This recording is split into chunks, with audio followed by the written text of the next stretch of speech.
हम उन्हें स्टेज पर दावत देते हैं कि वो स्टेज पर आए और दुआ में हमारी रहनुमाई करें।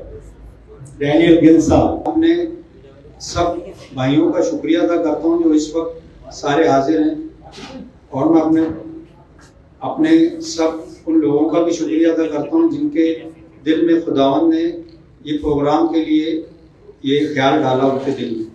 अब हम दावत देंगे पास्टर अमजद डेविड साहब को कि वो स्टेज पर तशरीफ लाएं और क्रिसमस और न्यू ईयर के हवाले से हम सबको एक मैसेज दें। बाबरकत नाम में आप सबको सलाम। मेरी तरफ से आप सबको नया साल मुबारक हो।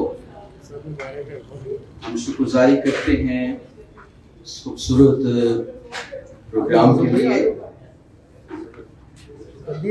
भाई हारून हदीस के लिए, आशर अनायत के लिए, उनकी सारी मोहब्बत के लिए कि हम सब आज इस जगह पर मौजूद हैं। बेदीनी के बढ़ जाने से बथेरों की मोहब्बत ठंडी पड़ जाए, लेकिन ये आज का क्रिसमस डिनर इस बात का सबूत है कि मोहब्बत अपने अंदर इतनी बड़ी अहमियत रखती है कि उसका मुकाम बहुत ऊंचा है, उसको कभी भी जवाल नहीं होता, और ये एक मोहब्बत का एक बहुत बड़ा सबूत है।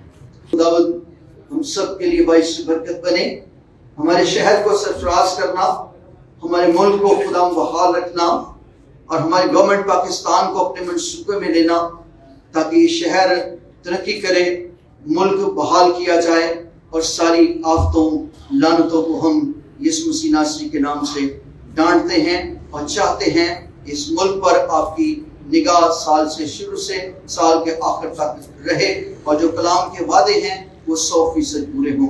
हम आपका शुक्रिया अदा करते हैं, यीशु मसीह के नाम से मांग लेते हैं, आमीन। ऐ हमारे बाप तू जो आसमान पर है, तेरा नाम पाक माना जाए, तेरी बात सही आए, तेरी मर्जी जैसी आसमान पर पूरी होती है जमीन पर भी हो। हमारे रोज की रोटी आज हमें दे, जिस तरह अपने कर्जदारों को बख्शते हैं तू भी हमारे कर्जों में बख्श, हमें आजमाइश में न ला बल्कि बुराई से बचा, क्योंकि बादशाही कुदरत जलाल हमेशा तेरा रहे, आमीन। अब हमारे खुदा यीशु मसीह का फजल, खुदा बाप, बेटे और उसकी शराफत और फ़ख्र दुनिया के तमाम कसीम ईमानदार के साथ इस जमात के साथ आज से अब तक होती रहे, आमीन। हारून अदरीस साहब तशरीफ लाएं स्टेज पर और अपने क़यादत का ऐलान करें। मेरा नाम हारून इदरीस है और मेरा ताल्लुक फाउंडेशन स्टेट से है, और मुझे फाउंडेशन स्टेट में तकरीबन 5 से 6 साल हो गए, और खुदावंद का शुक्र है आप सबकी सपोर्ट, आप सबकी ब्लेसिंग से आज मैं फाउंडेशन स्टेट में एज अ पार्टनर हूँ। मिस्टर अर्नस्ट सलीम साहब। अस्सलाम वालेकुम। इस इज्जत अफजाई के लिए मैं दिल से मशहूर हूँ, और ये खूबसूरत शाम के लिए भी मैं बहुत खुश हूँ। इस फ़ख्र और शराफत और ईमानदारी के लिए कि भाई वहाँ मिल कर मैं फराज भाई का और हारून का की बेश हद मशहूर हूँ कि उन्होंने मुझे इस लायक समझा, मुझे मदद किया। मैं आपको सलूट करता हूँ, खुदावंद आपको बरकत दे। मेरी इब्तदाई जिंदगी जो है वो मैं सियालकोट से मेरी पैदाइश हुई। हमारे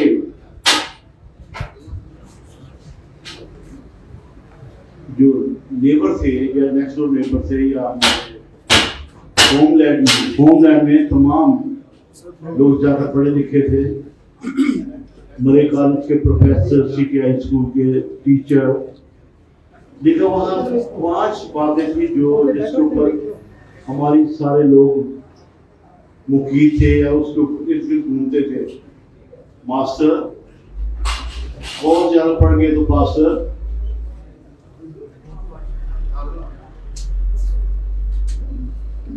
मेल नर्स, या डॉटी टेक्नीशियन या पास्टर। मैं इस बात को सोचता रहता था कि हमारा बिजनेस क्यों नहीं कर सकते, और खुदा का शुक्र है जब 74 में मैं यहाँ आया तो मैंने अपनी इब्तिदा बिजनेस से शुरू की। और सबसे पहले मैं सिटी मुस्लिम में मेरा दफ्तर रॉयल एस्टेट के नाम से, जो कि वहाँ RCD होटल है उसके पीछे, तो वहाँ से मैंने अपनी जिंदगी का आगाज किया। लेकिन मैं जितने मेरे अजीज बच्चे हैं, दोस्त हैं, मैं 16 या 17 ईयर्स में मैं रियल एस्टेट में आ गया था। लेकिन मैं बच्चों को बताना चाहता हूं कि अपना रास्ता मुतय्यन करें। अगर एक जगह अगर आपने कोई भी जॉब पकड़ ली तो आपको कभी ना छोड़ें, क्योंकि एक वक्त आएगा कि वो आपको पे करेगा। अक्सर लोग मायूस होकर बीच में से छोड़ देते हैं। अगर पत्थर भी एक जगह पड़ा रहे तो उसकी वैल्यू होती है। अपने खुदाओं को कभी ना छोड़े। मैं एक छोटी सी मिसाल देना चाहता हूँ। नॉर्दर्न साइड के ऊपर आपको पता होना चाहिए कि ज्यादातर पुल जो लकड़ी के पुल हैं और रस्सी से बंधे होते हैं, और उसके ऊपर से जीप्स भी जा रही हैं, लोग भी चल रहे होते हैं। ये एक बाप और बेटी उसके ऊपर से गुजर रहे थे और पुल बड़ी तेजी के साथ हिल रहा था। तो बाप ने कहा कि बेटी मेरा हाथ थाम लो, वरना तुम कहीं भी नीचे गिर जाओगे, क्योंकि एक रस्सा, आप बताओ पुल के साथ एक रस्सा से चल रहा होता है और लकड़ी का पुल होता है। तो उससे कहा नो पापा, अगर मैं आपका हाथ थामूंगी तब भी मैं गिर जाऊंगी, अगर आप मेरा हाथ थामेंगे तो मैं कभी नहीं गिरूंगी। आप खुदावन को बोलेंगे खुदावन तू मेरा हाथ थाम ले, फिर मैं जिंदगी में कभी नहीं गिरूंगा। तो मैं खुदा का शुक्र करता हूँ कि खुदा ने मेरा हाथ थामा रहा और मैं मुस्तकिल मिजाजी के साथ चलता रहा, और खुदा मुझे स्टेप अप करता गया और खुदा ने मुझे सरबलंद किया, और आज मैं आपके सामने हूँ। खुदा आप सबको बरकत दे। मैं तारक से कहूँगा कि वो यूहन्ना पहला बाब पढ़े, पहली एक आयत पढ़े।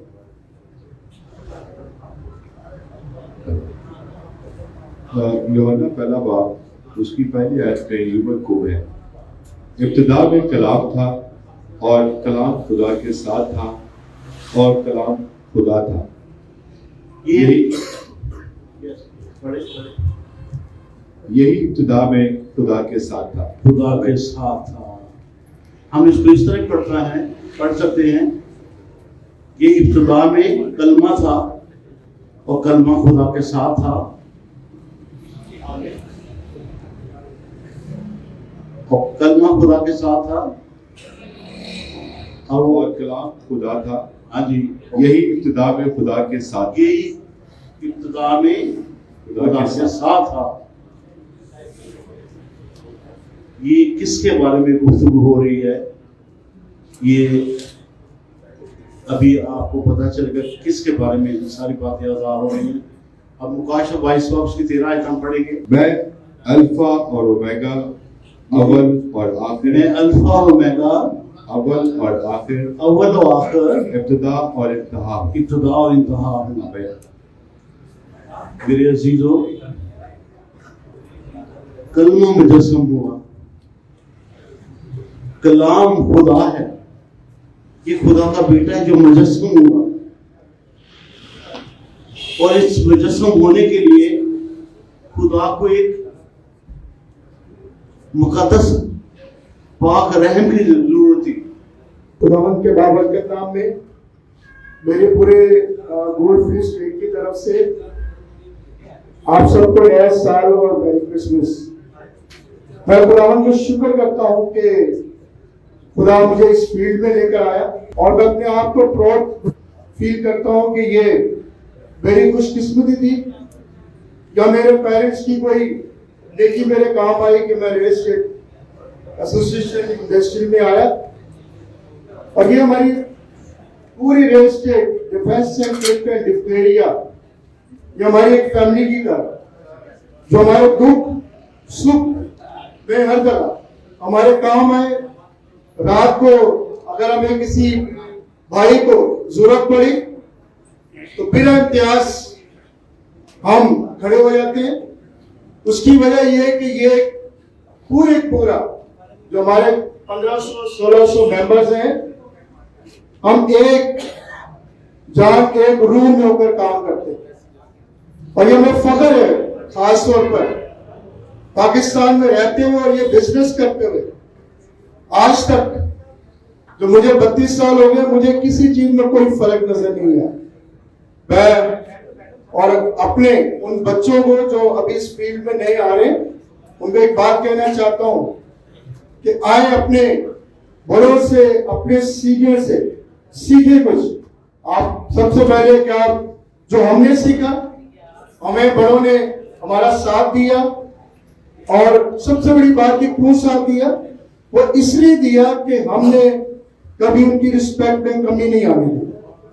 हमने भरपूर तरीके से उनकी रिस्पेक्ट की, और जो चीज सीखना चाहते थे उनके पास गए, और आज तक उन्होंने हमें कभी इनकार ना किया।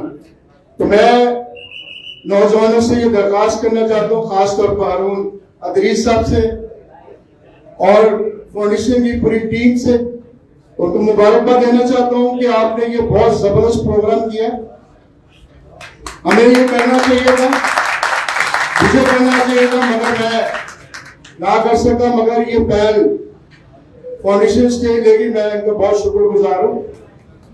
और ये जो उन्होंने ये काम जो किया, इन्होंने अपनी रिलेशनशिप को डेवलप करने के लिए किया। रिलेशनशिप ऐसी बढ़ती है, आपके ताल्लुकात मार्केटिंग में इसी तरह बढ़ते हैं कि जब आप किसी ना किसी प्रोग्राम में एक दूसरे को इंट्रोड्यूस कराते हैं, और आपने यही किया।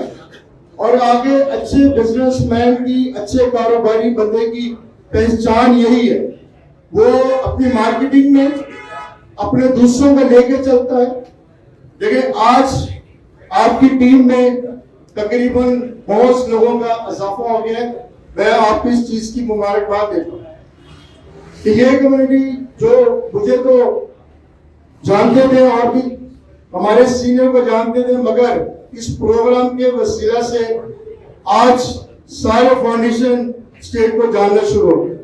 यहाँ मैं इनके बानी को जरूर उनका जिक्र करना चाहूंगा, अशर शहबाज साहब को, जो हमारे दरमियान नहीं। मुझे उनकी बड़ी कमी महसूस हो रही कि खुदा ने ऐसे टैलेंटेड स्टेट एजेंट हमें दिया था जो हमारे दरमियान नहीं, मगर उनकी यादें हमेशा हमारे दरमियान रहेंगी। वो फाउंडेशन की टीम को देखकर, फाउंडेशन के लड़कों को देखकर कि उसके वसीला से क्या टैलेंटेड लड़के आज हमारे साथ मिलकर काम कर रहे, प्रोफेशनल, सारे एक से एक प्रोफेशनल लड़का आज फाउंडेशन स्टेट में काम कर रहे हैं, और ये बहुत बड़ी बात है। इसी तरह आगे हमें इसी तरह काम करना चाहिए, और इन बच्चों के साथ मिलकर अगर आपको किसी चीज की कोई चीज में कोई कमी महसूस हो रही है, या आप उनसे कुछ चीज हेल्प लेना चाहते हैं, तो आप फाउंडेशन के साथ मिलकर काम करें। एक टीम की सूरत में वो काम कर रहे हैं। आज जो बेटा ये जब मेरे पास आया हारून अदरीस, उसने मेरे से शेयर किया, मैंने कहा बेटा इससे अच्छी और कोई बात नहीं। और आज इस प्रोग्राम के वसीले से ये मैं कहना चाहता हूँ कि इनके साथ, टीम के साथ मिलकर काम करें, जो नौजवान यूथ है हमारे, ताकि इनसे जो चीज आप सीखना चाहते हैं सीखें। हमेशा बिजनेस आपको उसी तरह बढ़ता है जब आपके रिलेशन अच्छे होते हैं, जब एक दूसरे से मिलकर काम करते हैं, आप अपनी रिक्वायरमेंट से एक दूसरे को दें, और इसी तरह ये प्रोग्राम करते रहें। ये आपको बहुत बड़ी अपॉर्चुनिटी मिली है आज के दिन में, इस अपॉर्चुनिटी से जरूर फायदा उठाएं। और मैं ये कहना चाहता हूँ, देखें हम उस टाइम क्वारंटाइन में मैंने जो हेल्प की, मेरे दिल में खुदा ने डाला। मैंने इंडिविजुअली 3000 फैमिलीज की हेल्प की, और मैंने किसी पे कोई एहसान नहीं किया, खुदावन ने मुझे दिया और उसमें से मैंने दिया। अगर इस फील्ड में वो ना होता तो हो सकता है कि मैं किसी एक की भी हेल्प ना कर सकता, मगर खुदा ने इस फील्ड से मुझे दिया और उसके लोगों के लिए मैंने दिया। और ये यकीन जाने लोग मुझे कहते थे कि इतने पीक टाइम पे आप हजारों लोगों में, मस्जिदों में, मंदिरों में, आप चर्चिस में जा रहे हो और आपको डर नहीं लगता। मैंने कहा जिसके लिए मैं काम कर रहा हूँ वो मेरी हिफाजत वो खुद करेगा, और ऐसा ही हुआ। और मैं इसलिए कहता हूँ अगर इस फील्ड के अलावा इस फील्ड में बहुत बरकत है, अगर आप अपने काम को दिल और जान से करें और इस काम में ये सोचकर घर से इस मजबूरी में ना आए। मैं आपको अपने तजर्बे की बात बता रहा हूं कि मैंने अपने सीनियर से सीखा, इस मजबूरी में ना आए कि मैं काम करने जा रहा हूं और ये शब्द दिल में लेकर ना आए कि पता नहीं काम होना या नहीं होना। जब आप ईमान के साथ, मेहनत के साथ, लगन के साथ जब आप काम करने आएंगे तो ऊपर वाला आपका साथ भी देगा और मार्केट भी आपका साथ देगी। मुझे जब मैं रेंट सेल का काम करता था, मैंने बेंगलोर से स्टार्ट किया। मेरे पास ये बात करो 25 साल पहले टाइम नहीं होता, इतना हमारे पास इतनी मेहनत हमने की कि हमें टाइम, लोग लेते थे कि यार नजीर भाई टाइम दें। जब भी मैंने काम शुरू किया और जब मैं जिस पार्टी को मैं विजिट करा देता था तो दूसरा कराता नहीं था, कहता था यार कोई चीज बची नहीं होगी से, नजीर से इतनी मेहनत करते हैं, इतने सर्वे करते हैं, इससे कोई चीज बची नहीं होगी। मगर वजह यह है कि आप अपना टारगेट बनाए और ये 2021 ऊपर वाले ने, अल्लाह ताला ने आपको इसलिए दिया कि जो 2020 में आप नहीं कर सके वो 2021 में करें। आप अपनी लाइफ में टारगेट बनाए, डायरी में लिखें कि मैंने ये चीजें करनी है और उसके बाद मेहनत करना शुरू करें। मेरे सामने बहुत सी मिसालें बैठी हुई हैं जो मेरे आइडियल थे, जिनमें जिक्र मेहंदी साहब थे, राजा मजहर साहब थे, सलीम बर्नर साहब थे और भी बहुत से लोग थे जिनका नाम नहीं ले सका। मगर वजह क्या है कि मुझसे कोई चीज पूछनी होती थी, मैं इनके पास चला जाता। वजह क्या थी कि मैं आगे बढ़ना चाहता और मुझे ऊपर वाले ने आगे बढ़ाया और इसमें कोई किसी चीज की मुझे आज तक किसी चीज की परेशानी नहीं हुई। मैं वही बंदा हूं कि जिसने आज भी उसी तरह मेहनत कर रहा हूं और अपने टारगेट को अचीव कर रहा हूं। आप भी अपने टारगेट को अचीव करना चाहते हैं तो आज इस प्रोग्राम के वसीले से अपने ताल्लुकात बढ़ाएं, एक दूसरे से गेट टुगेदर करें, अपने कार्ड शेयर करें ताकि ये मौका कभी आपको दोबारा मिले ना मिले। मगर अब आपके पास मौका है कि आप अपने को बिजनेस के लिए आगे कर सकते हैं। मैं बहुत शुक्रगुजार हूँ आप सबका कि आपने मुझे इनवाइट किया और इतनी इज्जत बख्शी। इज्जत इसलिए मुझे मिली कि मैं इस प्रोफेशनल के साथ था और आज भी मैं आप लोगों को सबको शुक्रगुजार हूँ कि इस मौका पर अब मैं ये चाह रहा हूँ कि ये जो फाउंडेशन है तो ये प्रोग्राम करती है 2021 के जब क्रिसमस और न्यू ईयर 22 में आएंगे तो वो गोल्डफील्ड की तरफ से होगा। मैं चाहता हूँ कि इसी तरह ये सिलसिला चलता रहे। कहीं भी मेरी आपको जरूरत है, मेरे लोगों को जरूरत है तो आप उससे राब्ता कर सकते हैं। एज सीनियर होते हुए मैं आपकी हेल्प के लिए तैयार हूँ। जब आप किसी के लिए कुछ करते हो तो ऊपर वाला आपके लिए बहुत कुछ करता है। जब आप किसी की मदद करते हो तो आपको कभी भी पीछे नहीं छोड़ता। ये फार्मूला है जिंदगी का।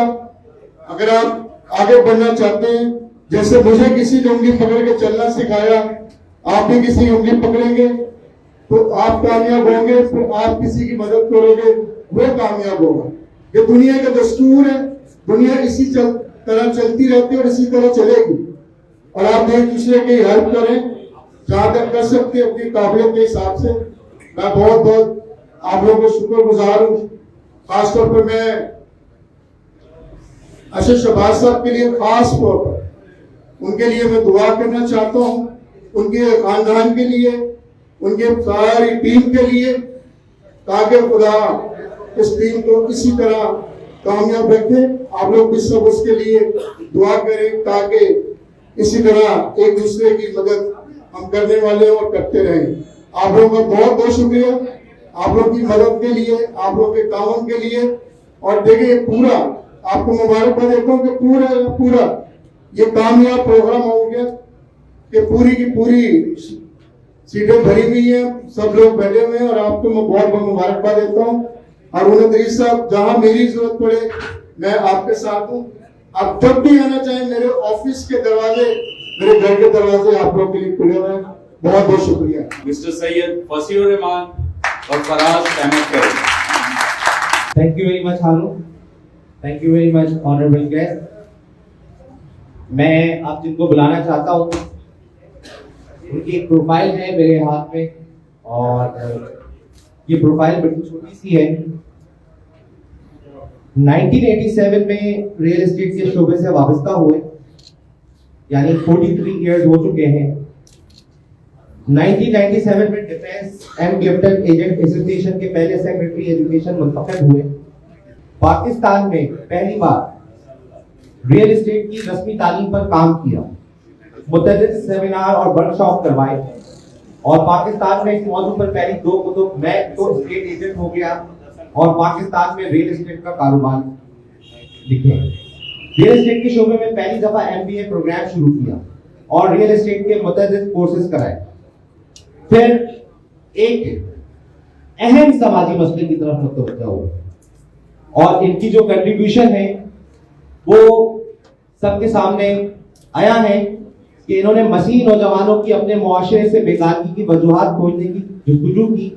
उनके सदबाब के लिए Miraj memorial social awareness educational programme Pakistan, ये प्रोग्राम अब तहरीक शनाख्त का रूप धार चुका है। बैनर के तले कराची के तालीमी इदारों में मसीही तलबा से मुकालमे और फिक्री नशिस्तों का सिलसिला जारी रखा, ताकि वो अपने कंट्री को, अपने होमलैंड को, अपने वतन को पहचान सके, और इस मौजू पर संजीदगी से तहकीक की, अपने मुशाहिदे, तजुर्बे, तज्ज़िये और तहकीक को 11 किताबों में समाए। 11 किताबें लिखने में तो जबरदस्त काफी होनी चाहिए। ये ऐसी प्रोफाइल है कि इस तरह का काम है कि इंतहाई इनोवेटिव काम है। जैसे मैं बात शुरू करता हूँ, आप लोग गैस कर सकते हैं मैं किस पर्सनालिटी की बात शुरू कर रहा हूँ, लेकिन अभी तो उनकी कंट्रीब्यूशन मैं सिर्फ आपको काउंट करा रहा हूँ। मैं वेलकम करता हूँ एक्सीलेंस वेलफेयर सोसाइटी को भी कि वो आए, प्लीज तशरीफ रखें। पिछली बेगारगी के मर्ज की तशखीस करती किताब धरती जाए क्यों पर आए, इस सिलसिले की पहली किताब है। ये किताब इन समाजी रवैयों की कहानी है जिसका सामना वादी सिंध, मौजूदा पाकिस्तान का बेटा हजारों साल से करता आ रहा है। इस समाजी इस्तेहसाल के रद्द-ए-अमल में सिंध वासियों की मौजूदा नस्ल एक गिरोह मसीहियों ने जो समाजी रवैये अपना लिए हैं, किताब में उन्हें मौजू बनाया गया है। इस किताब में 2 निहायत तारीख दस्तावेज SP सिंघा की पंजाब असेंबली में आखिरी तकरीर और जोगिंदर नाथ मंडल का इस्तीफा भी शामिल है। ये गुजरात यूनिवर्सिटी में अंग्रेजी जुबान में तर्जुमे के लिए बतौर MPhil प्रोजेक्ट मुंतखब हुई है। Neglected Christian children of Indus के नाम से इसे अंग्रेजी रूप दिया गया है। ये किताब पाकिस्तानी मसीहियों को पाकिस्तानी मुआशरे में दरपेश मसाइल, दस्तयाब मौक़ों और कमजोरियों और तवानाइयों का तखमीना और मुकम्मल तज्ज़िया देती है। जनाब आज़म मिराज साहब।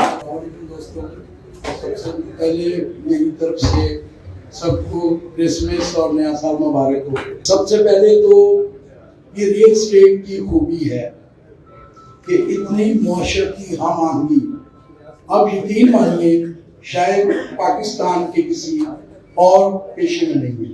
हालांकि मुआशरती हम आहंगी, बैनुल मज़ाहिब हम आहंगी पर एक वजारत भी है, लाखों करोड़ों NGOs भी खर्चा करती हैं, लेकिन जिस लेवल की मुआशरती हम आहंगी मेरी इंडस्ट्री में पाई जाती है, पाकिस्तान में इसकी कोई मिसाल नहीं। और उसका सबसे बड़ा सबूत ये आज की महफिल है।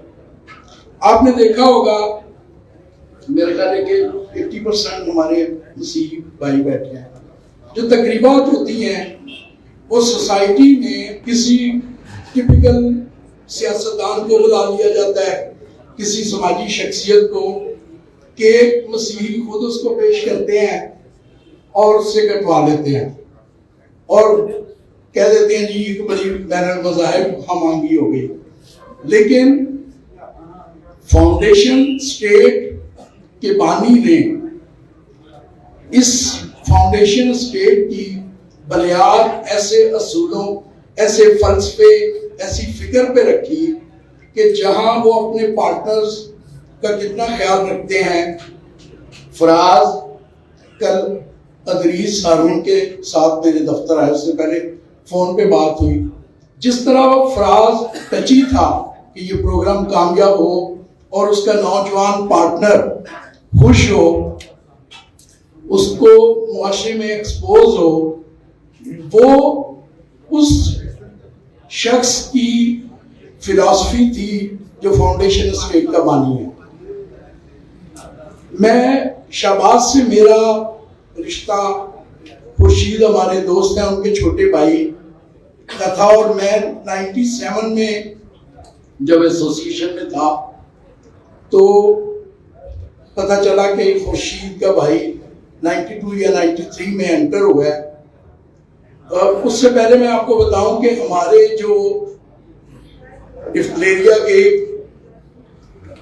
माजी की क़यादत इत्तेफाक से हमारे जो सीनियर 3 प्रेसिडेंट जो इस वक्त हयात हैं, ज़करिया भाई बैठे हैं, और जो मौजूदा उम्मीदवार और कई दफ़ा रहने वाली क़यादत भी बैठी हुई है।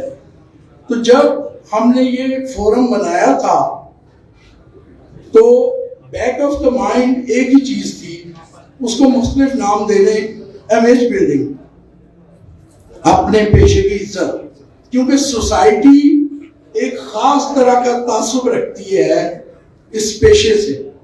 उसकी बहुत सारी वजूहात हैं जो हम क्लास में डिस्कस करते हैं। ये अरशद शहबाज का वो रवायती, ना तो उसने कभी डिफ्टेरिया का इलेक्शन लड़ा, ना वो नजर आता था आपको किसी ग्रुप में, लेकिन उसकी जो एंट्री थी इस काम में, वही इमेज बिल्डिंग का एक बहुत बड़ा जरिया था। वो गोल्ड मेडलिस्ट था कराची यूनिवर्सिटी से, और उसने by choice real estate join की। तो एक खामोश मुजाहिद, गुमनाम हीरो इस इंडस्ट्री का था वो, जिसने 99% हम लोग हादसाती तौर पे रियल एस्टेट में आते हैं। इस तरह की चंद मिसालें होंगी। एक गोल्ड मेडलिस्ट जिसके लिए कैरियर के बहुत सारे चांसेस थे, वो आया। अब आप अंदाजा कर सकते हैं कि 92 या 93 में इस तरह के बंदे का इंडस्ट्री में एंटर होना ही गैर महसूस तरीके से एक इमेज बिल्डिंग का जरिया था।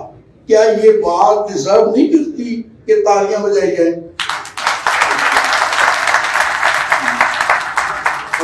पानी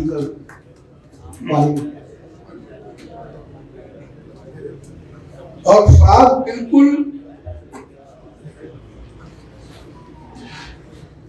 आपके अपने प्रोग्राम के डिकोरम के हिसाब से टोकने में आप कोई तकल्लुफ ना कीजिएगा।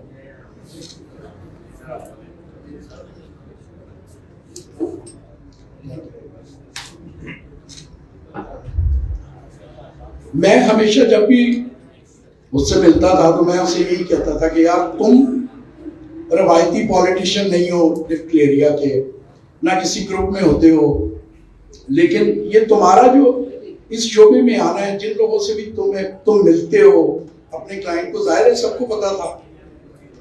तो यही एक बहुत बड़ी इमेज बिल्डिंग का जरिया है। उसके बाद फिर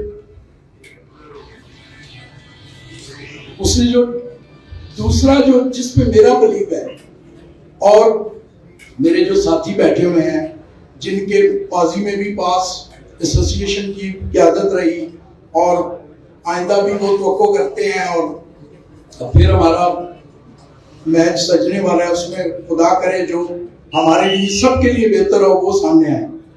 तो सेकंड जो इमेज बिल्डिंग होती है किसी भी पेशे की इमेज बिल्डिंग, और खासकर हमारे जो मारूजी हालात हैं, जिस तरह की ग्राउंड रियलिटीज हमें दरपेश हैं, वो होता है कि हमें जो मलायन किया जाता है इस पेशे से मुंसलिक लोगों को, वो सबसे बड़ा ये होता है कि ये नॉन प्रोफेशनल एटीट्यूड की वजह से।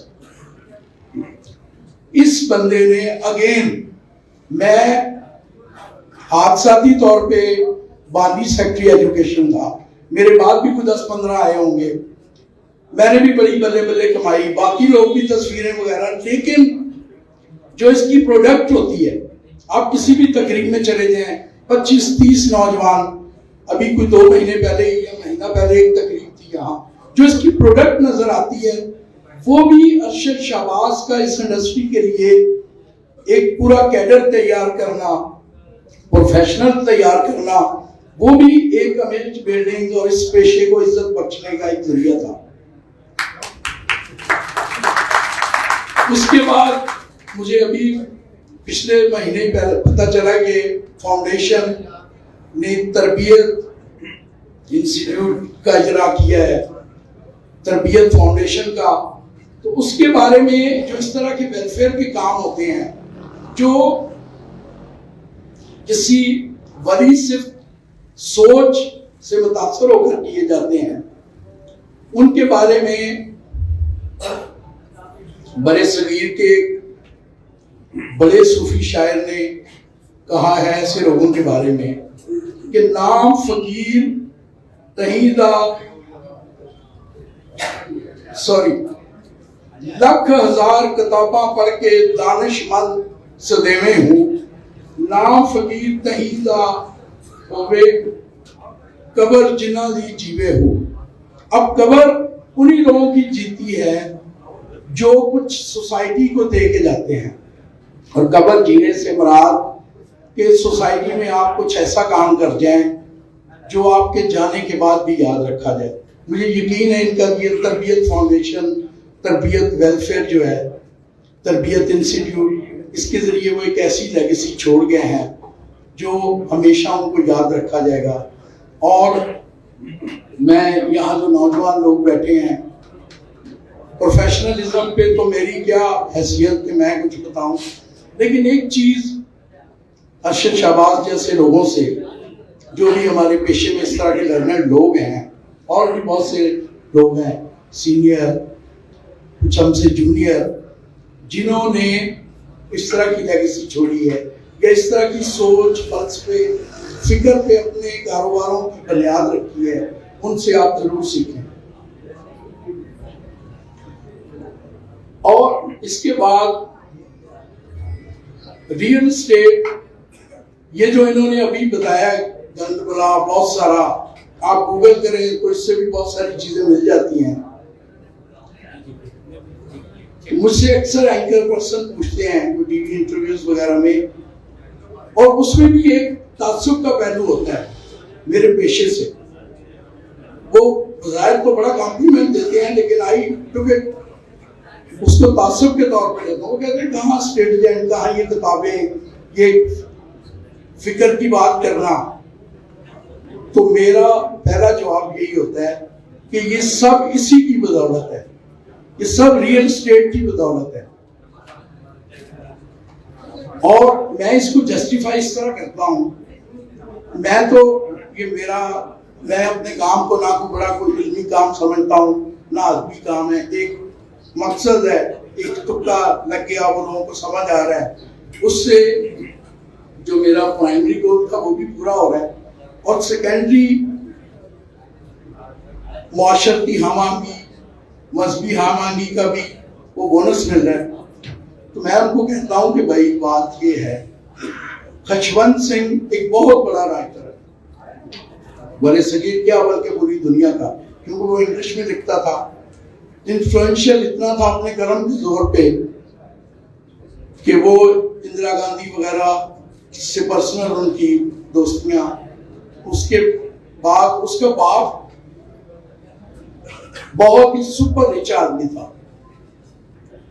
तो उसने बहुत सारा काम किया। उसने सिखों की तारीख भी लिखी, जो बड़ा काम है उसका। उसने आखिरी उम्र में जो अपनी आपबीती लिखी,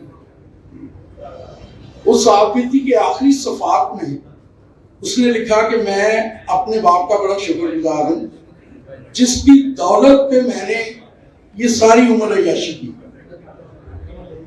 तो मैं एंकर्स को हमेशा ये जवाब देता हूं कि मैं रियल एस्टेट इंडस्ट्री मेरे लिए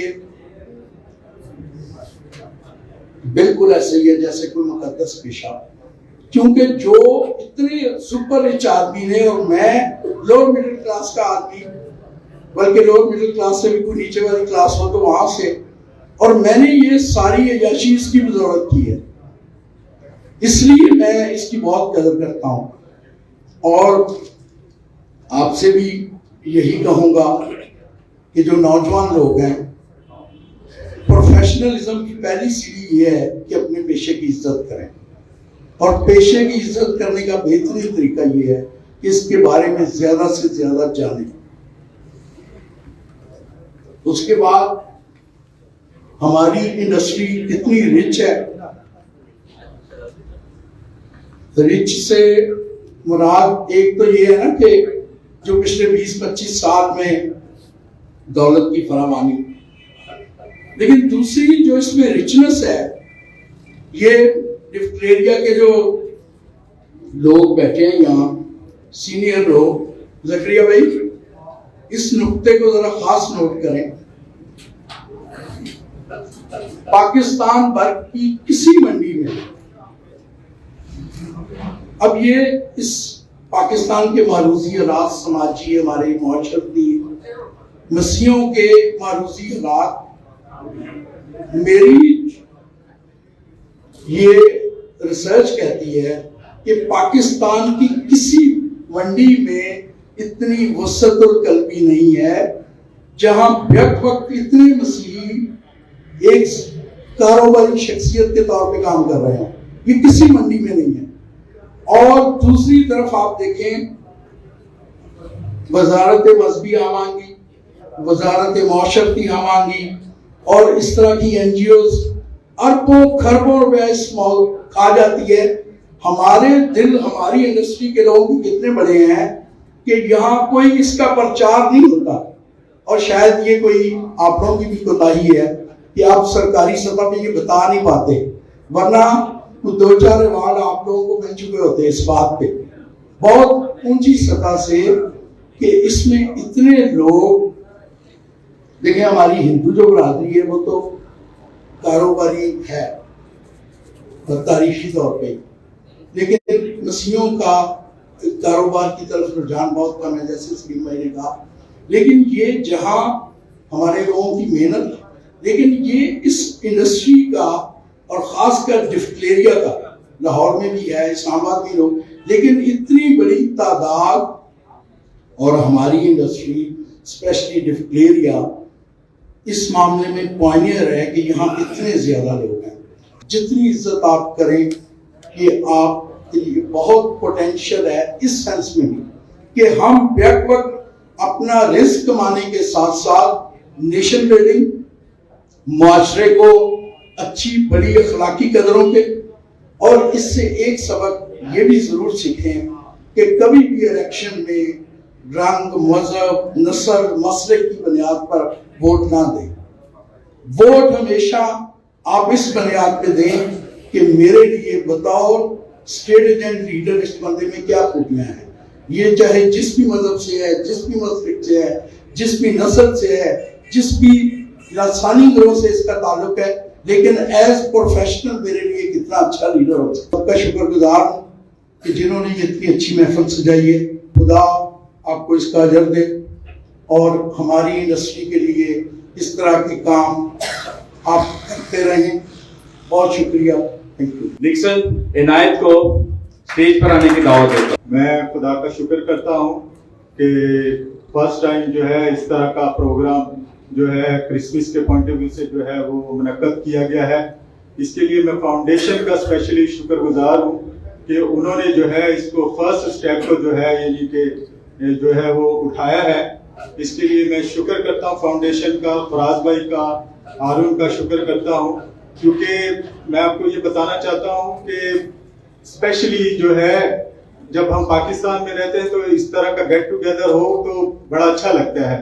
और स्पेशली जैसे नज़ीर बकर साहब ने कहा है कि नेक्स्ट टाइम जो है वो मेरी तरफ से जो है वो मतलब इस तरह का प्रोग्राम खुदा सबको जिंदगी दे तो इस तरह का प्रोग्राम जो है मुनक्कद किया जाए। तो मैं सिर्फ ये कहना चाहता हूँ कि मुस्लिम भाई इस तरह का कदम उठाता है तो ऐसा लगता है कि कोई किसी बड़े भाई ने जो है छोटे भाई पे जो है वो मोहब्बत वाला हाथ रखा है। तो इसके लिए मैं स्पेशली जो है फाउंडेशन को और फाउंडेशन की सारी टीम को जो है वो अप्रिशिएट करता हूँ। और हारून का भी थैंक यू करता हूँ कि इन्होंने मुझे याद रखा कि जो है ना मैं जो है ना इनको इस फील्ड में लेके आया, तो इसके लिए भी मैं हारून को जो है वो अप्रिशिएट करता हूँ, बल्कि फाउंडेशन की सारी टीम को अप्रिशिएट करता हूँ। मिस्टर सैयद फसीउर रहमान, भाइयों को मेरा दिल से सलाम। बहुत शुक्रिया आप लोगों के आने का, बहुत खुशी हुई। और जैसे आजम महराज साहब कह रहे थे कि हमारी कम्युनिटी में बहुत से लोग ऐसे हैं जो काफी फलाही काम करते हैं और माशाल्लाह उन्होंने खुद बहुत फलाही काम किए। तो मैं समझता हूँ कि इंसान अपनी पहचान खुद से ही बनाता है और इंसान को अपनी पहचान खुद से ही बनानी चाहिए। मेरे ख्याल में हारून ने मेरे लिए जो लफ्ज बोले वो मेरे लिए बहुत ज्यादा है। मेरी कोई हैसियत नहीं कि मैं किसी की उस्तादी करूं, मुझे बस मेरे उस्तादों ने यही सिखाया है कि इल्म जितना बांटोगे उतना बढ़ेगा। यही बात को लेके चल रहा हूँ कि मैं इल्म को और इल्म की रोशनी को जितना बांटूंगा उतने मेरे इल्म में इजाफा होगा और खुदा का शुक्र है ऐसा हुआ भी है। क्या इस फील्ड से ज्यादा टाइम नहीं है, मैं 10 से 11 साल इस फील्ड को मैंने अपनाया है और अल्हम्दुलिल्लाह अभी भी इसको लेके चल रहा हूँ और इंशाल्लाह आगे लेके चलता रहूंगा।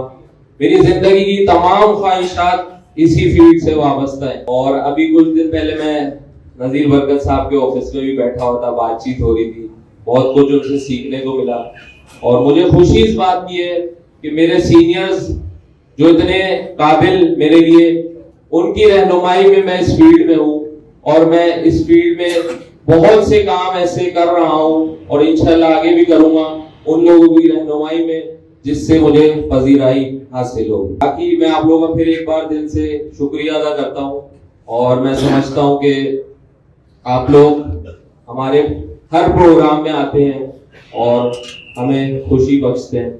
इंशाल्लाह मैं उम्मीद करूंगा कि आप लोग आगे भी ऐसे हमारे हर प्रोग्राम में अपनी आमद रखेंगे और इसको कामयाब बनाएंगे।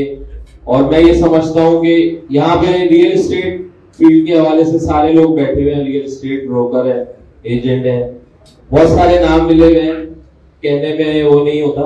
तो मैं ये समझता हूँ कि हर बंदा कोशिश ये करे कि दिल से काम करे और अपने राइट ट्रैक पे ही रखे, रॉन्ग ट्रैक पे ना लेके जाए। आजकल कुछ लोग रॉन्ग ट्रैक पे चले जाते हैं, बाद में प्रॉब्लम्स आती है। तो मैं ये समझता हूँ कि अगर आप लोग रहनुमाई के काम करेंगे अपनी सीनियर्स की, तो इंशाल्लाह कभी भी धोखा नहीं खाएंगे इस फील्ड में।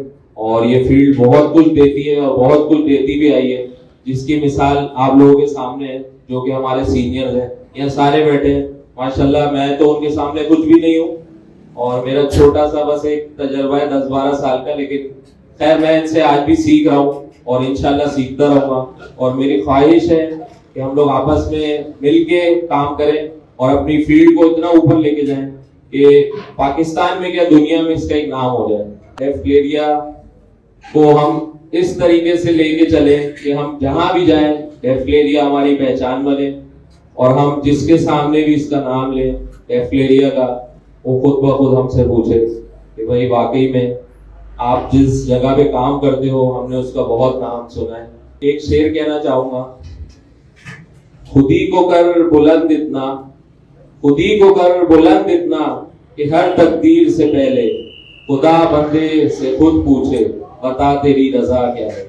और आज कवि साहब को स्टेज पे आने की वो करता हूँ कि वो आए और स्टेज की क़यादत को संभाले।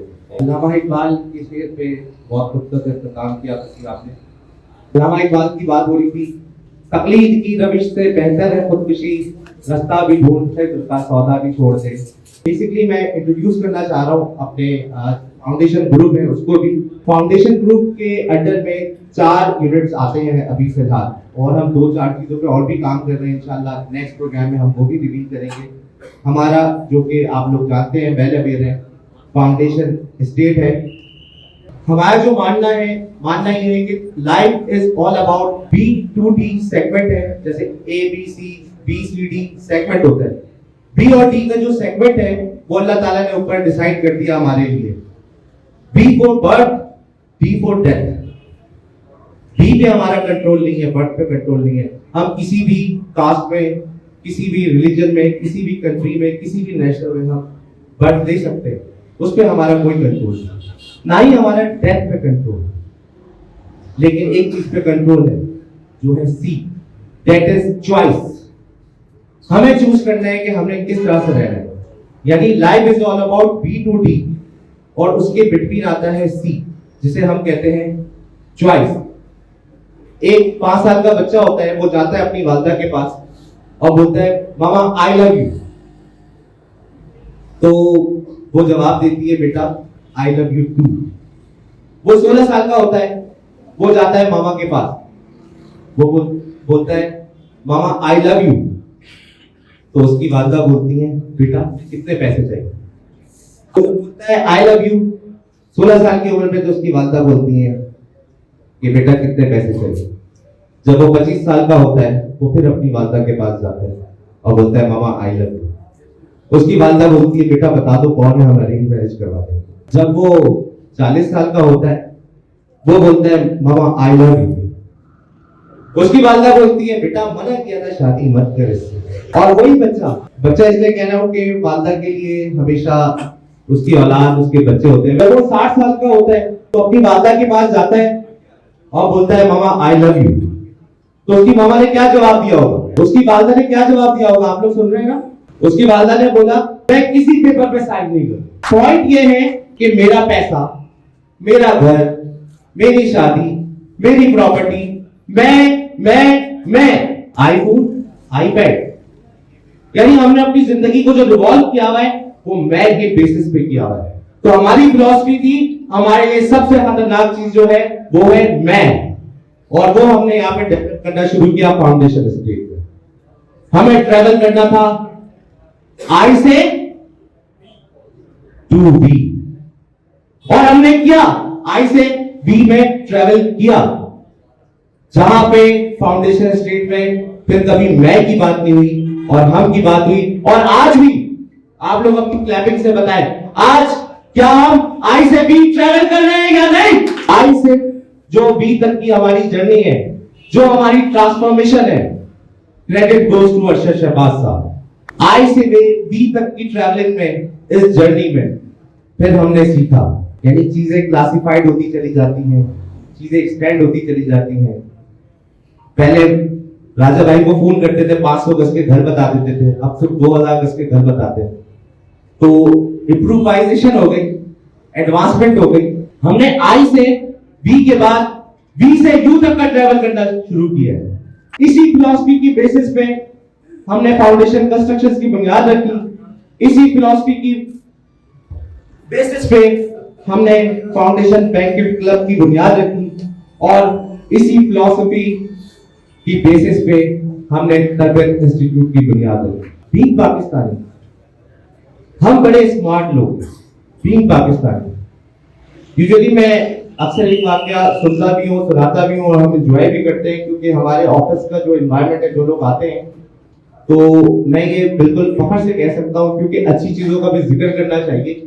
ये तकब्बुर के ज़मरे में नहीं है, फख्र इस बात पे कि क्योंकि हमने इस चीज पे मेहनत की है।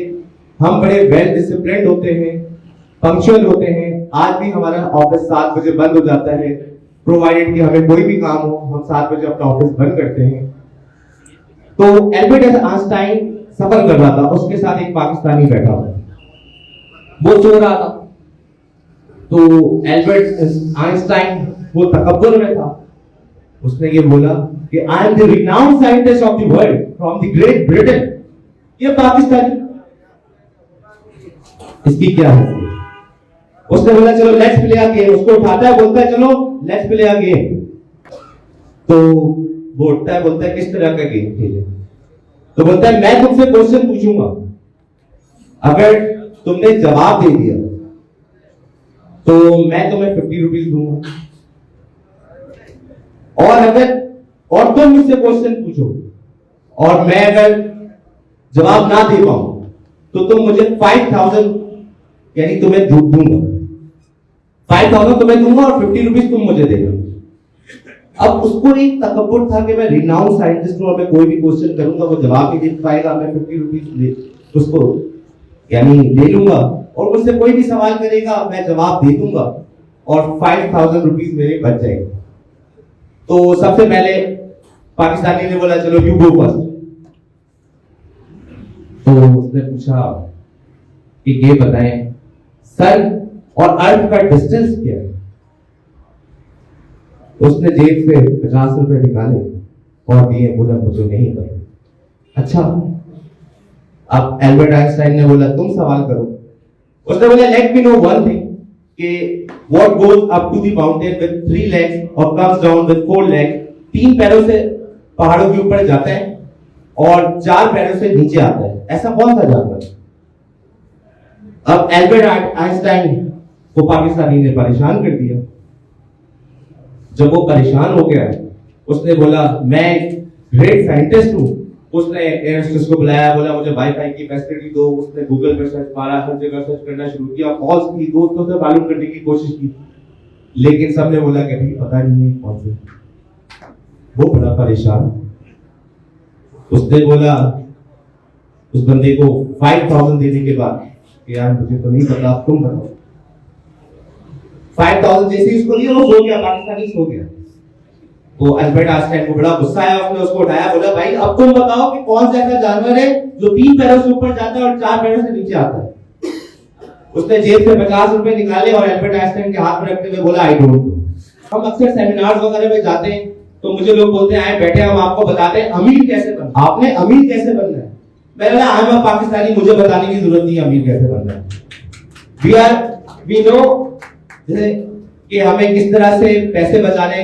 इंग्लिश की बड़ी मशहूर कहावत है, वो ये कहते हैं कि पैसा कमाना मुश्किल नहीं है, पैसा बचाना मुश्किल है। तो हमें पैसा कमाना भी आता है, पैसे बचाना भी आता है, मगर हमने वैल्यूज के साथ काम किया। हमारे लड़कों ने बहुत अच्छी डिलीवरी दी। मार्केट में जो हमारी रेपुटेशन है, एक सॉफ्ट इमेज है, इस पर हमने मेहनत की। फाउंडेशन स्टेट इस बात पे बहुत ज्यादा कमिटेड है कि वो अपने एक्सीलेंस को और ज्यादा इंप्रूव करेगा।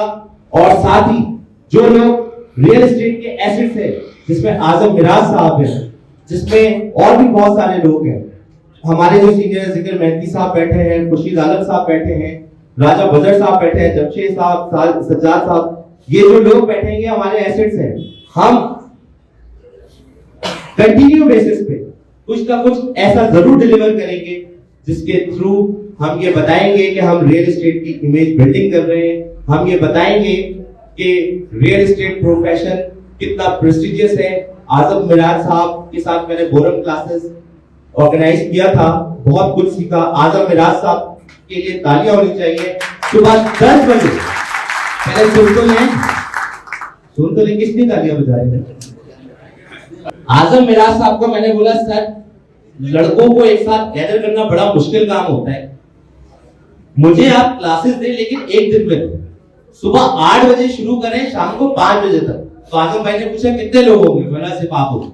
आजम भाई ने सुबह 8 बजे बोलना शुरू किया है, 1 बजे हमने लंच का ब्रेक लिया है, 2 बजे दोबारा क्लासेस रिज्यूम हुई है और शाम 6 से 6:30 बजे के दरमियान क्लासेस खत्म हुई है। एजुकेशन बेस्ड प्रोग्राम हम अरसा दराज से करते आए हैं। आपको अगर मैं बताऊं तो हमने कई सेमिनार किए।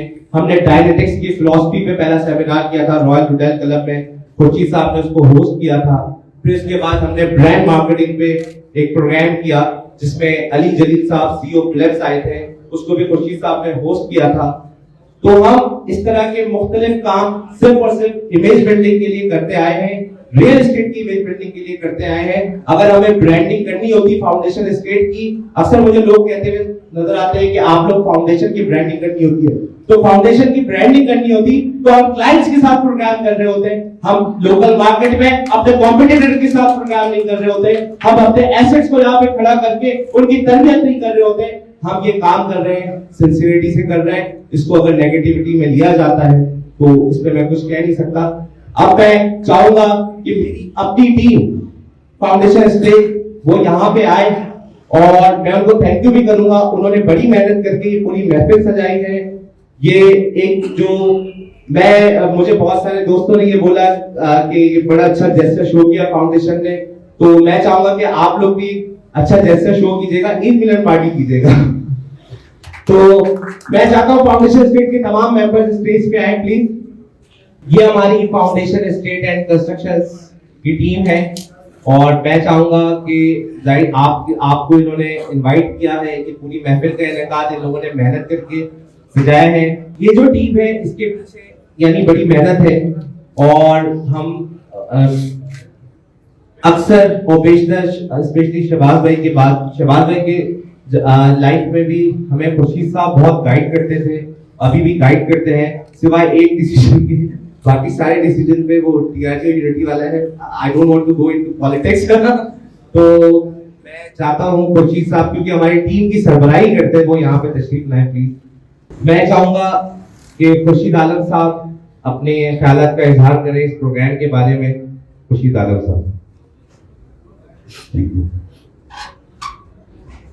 Christmas and New Year party with नसीब राजी भाइयों के साथ मेरे लिए बहुत खुशगवार और पहला मौका है कि मैं भी शामिल हुआ उसमें। तो मेरी तरफ से मुस्लिम भाइयों को अस्सलाम वालेकुम और मसीह बरादरियों को सलाम। फराज और शहबाज के दोनों बेटे शाहजद अहमद शहबाज और फिर मेरे साथ खड़े हो भाई माजिद भी के साथ है और मैं तमाम मेंबरान को जो फाउंडेशन को रखते हैं और तकरीबन चेहरे सारे मुझे पहचाने हैं, जान पहचाने बर्खास्त रहती है। मुबारकबाद देता हूं। तुम लोगों ने एक नई चीज शुरू की है और आई होप कि इसकी तकलीफ और भी बहुत से लोग करेंगे। तुमने छोटी सी बात कही कि लोग कहते हैं शायद ब्रांड प्रमोशन की नहीं जाती, खुद ब खुद हो जाती है। और जिसने भी सुना होगा अप्रिशिएट किया होगा, लेकिन इसमें तो कोई ऐसी बात नहीं है। और अब आई डोंट नो तुम्हारा मकसद इसमें कुछ एजुकेशन सेक्टर को प्रमोट करना है तो भी बुरा नहीं है।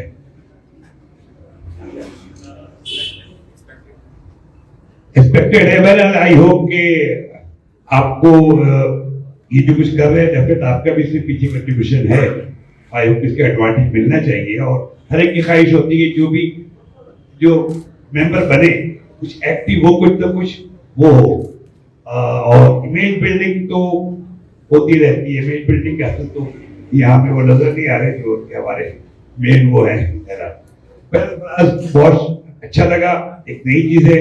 तमाम नसीब राजियों से भाइयों से बरकत तो सबसे है, लेकिन आप लोगों को एक खास तौर से दिया तो मेरे ऑर्डर में भी कोई ऐसी चीज होती तो मुझे बहुत ऐसा लगता। आई होप कि आप लोगों को अच्छा लगा होगा। इंशाल्लाह ये चीज कंटिन्यू रहेगी और कोई नेक्स्ट प्रोग्राम में दोबारा मुलाकात होगी। मैं शहजाद साहब से रिक्वेस्ट करूंगा कि वो स्टेज पे तशरीफ लाएं। शहजाद गिल साहब बहुत शुक्रिया, आप हमारा तशरीफ लाए हैं, हमारी इज्जत अफजाई हुई है। मैं चाहूंगा कि आप फाउंडेशन के बिहाफ पे सुवेनियर पेश करें। मैं इनवाइट करना चाहूंगा अर्नस सलीम साहब को कि वो स्टेज पे तशरीफ लाएं। Thank you very much. गुलदस्ता मानी को हर एक ढंग से बांधो, एक फूल का मजमून हो तो 100 रंग से बांधो। फाउंडेशन स्टेट ने 100 रंग से बांध दिया आज। मैं इनवाइट करूंगा जिगर मेहदी साहब, converted to UTA and TRK. Jigar Mehdi साहब बहुत शुक्रिया, हमारे सीनियर हैं, हमारे मेंटोर हैं और मैं जिगर मेहदी साहब का तहे दिल से मशकूर हूं कि हमारे किसी भी प्रोग्राम में जिगर मेहदी साहब अपनी मसरूफियत में से टाइम निकाल के आते हैं। तो मैं रिक्वेस्ट करना चाहता हूं नजीर बरकत साहब से कि वो स्टेज पे तशरीफ लाए, उनको सुवेनियर फाउंडेशन के बिहाफ पे पेश करेंगे। जिगर मेहदी साहब, chairman unity group, converted to UTA.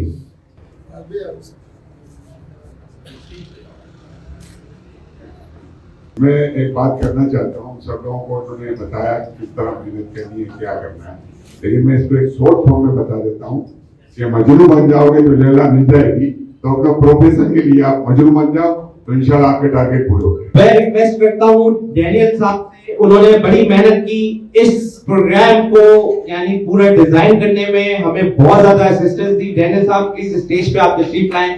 अब मैं रिक्वेस्ट करूंगा कि वो निक्सन तशरीफ लाए स्टेज पे। निक्सन को एक सुवेनियर पेश करेंगे डैनियल साहब।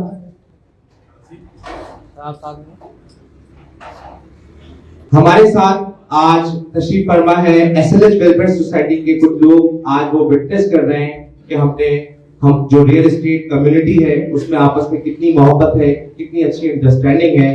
तो मैं रिक्वेस्ट करूंगा राव लियाकत साहब से, के तारिक साहब से और सैयद कामरान साहब से कि वो स्टेज पे तशरीफ लाएं। और आप लोग हैरान होंगे सुन के कि आज पहले हमने इतने प्रोग्राम किए, इतने सेवरल प्रोग्राम्स किए हैं, लेकिन मेरे फादर जो है वो किसी प्रोग्राम को अटेंड नहीं किया उन्होंने।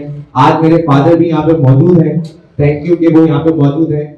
मैं रिक्वेस्ट करूंगा अब्दुल कबीर साहब से, शमशेर साहब से और सर से कि वो आप तशरीफ लाएं यहाँ पे स्टेज पे प्लीज, रमजान साहब से। और मैं साथ ही रिक्वेस्ट करूंगा शकील भाई से, शकील अहमद साहब से, वो भी एसएलएच वेलफेयर सोसाइटी का हिस्सा है और रियल एस्टेट में है। आप ये अब्दुल कबीर साहब है, मेरे फादर हैं, रमजान साहब हैं, शमशेर साहब हैं, तीनों का ताल्लुक एफआईए से है। एफआईए भी हमारे साथ, तो ये इनका इलेक्शन था तो वो उधर से डायरेक्ट यहाँ पे है। तो मैं चाहूंगा कि आप सब इधर पेश करें एसएलएच वेलफेयर सोसाइटी के प्रेसिडेंट साहब को। Thank you very much. आप लोग यहाँ तशरीफ लाए, इज्जत अफजाई हुई, आप लोग प्लीज तशरीफ रखें। Thank you very much. Khalid Gill साहब, हम पहले डील कर रहे थे प्लॉट का, तो ये मुझसे पूछता था ट्रांसफर कैसे होगा, मैं बोलता था चलो मैं भी किसी से पूछ के बताता हूँ। तो ये हम उस वक्त के दोस्त हैं खालिद गिल साहब। इस धरती के बच्चे हो तुम, सदियों से इसके वासी भी, आजादी के सिपाही हो तुम, कायद के हमराई भी, वतन के हो सिपाही तुम, कौम के मेमार भी, काबिल फख्र काबिल दीद मुहाफिज गाजी और शहीद, 14 के वारिस हो तुम, साथी हैदरान के भी, हिलाले जुलत के सितारे हो, जुलत के सितारे भी, निशाने बसालत के हो तुम, हो शान सब्ज और सफेद किए पाकिस्तान के मसीहियों, जानो और पहचानो तुम, धरती से निस्बत को भी, अपने को भी, अपनी इस शान को भी, अपनी इस पहचान को तुम, अपनी इस शनाख्त को भी। मैं ये आजम मिराज साहब की बुक से पढ़ रहा हूँ, तो क्लैपिंग होनी चाहिए। जिस शख्स को इसका दर्द हो कम्युनिटी का और मुल्क का, उसके लिए बेहतरीन क्लैपिंग होनी चाहिए। और अब मैं इनवाइट करूंगा डीआरजी के प्रेसिडेंट जनाब जमशेद खान साहब को। मैं रिक्वेस्ट करूंगा इसके खालिक, हमारा सरमाया, रियल एस्टेट का सरमाया, आपका सरमाया, मुल्क का सरमाया, कि आजम मिराज साहब ने वक्त निकाला और तशरीफ लाए। आजम मिराज साहब।